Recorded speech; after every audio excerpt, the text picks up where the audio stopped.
বন্ধুরা, এই বর্ষার সময় যখন আপনারা গাড়ি চালাবেন, এই ধরনের দেখবেন কাঁচের মধ্যে এরকম ভাবে জল নেমে থাকবে, আর তখনই কিন্তু আপনাকে ওয়াইপারটা ব্যবহার করতে হবে। এই যে ওয়াইপার ব্লেড দেখতে পাচ্ছেন, ওয়াইপারটা অবশ্যই ঠিক করে রাখবেন।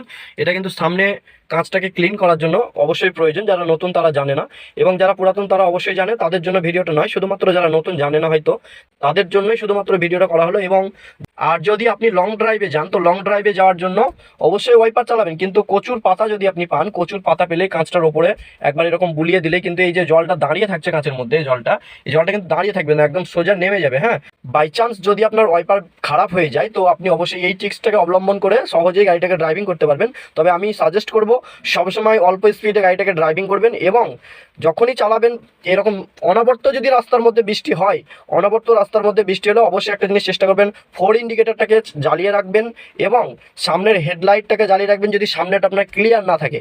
ঠিক আছে, হেডলাইটটা ডাউন করে মানে ডিপার করে জ্বালিয়ে রাখবেন। তো অবশ্যই এতে আপনার দূর থেকে যে গাড়িগুলো আসবো তারও নজরে পড়বে যদি অতিরিক্ত বৃষ্টি হয়। এবং হালকা বৃষ্টি হলে যদি সামনে ক্লিয়ার থাকে, তাহলে হেডলাইটের ব্যবহার না করলেও কোনো অসুবিধা নেই, আর সেটা আপনার উপরে ডিপেন্ডস করছে আপনি কতটা অ্যাডভান্স। ঠিক আছে, তবে এগুলো হচ্ছে সেফটি।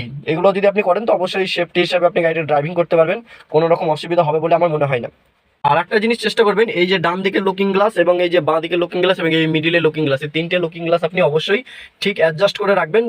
বৃষ্টির সময় এই লুকিং গ্লাসগুলো অনেক কাজে আপনার দেবে, কারণ কোন দিক থেকে কোন গাড়ি আসছে না আসছে আপনি অবশ্যই দেখতে পারবেন। ঠিক আছে।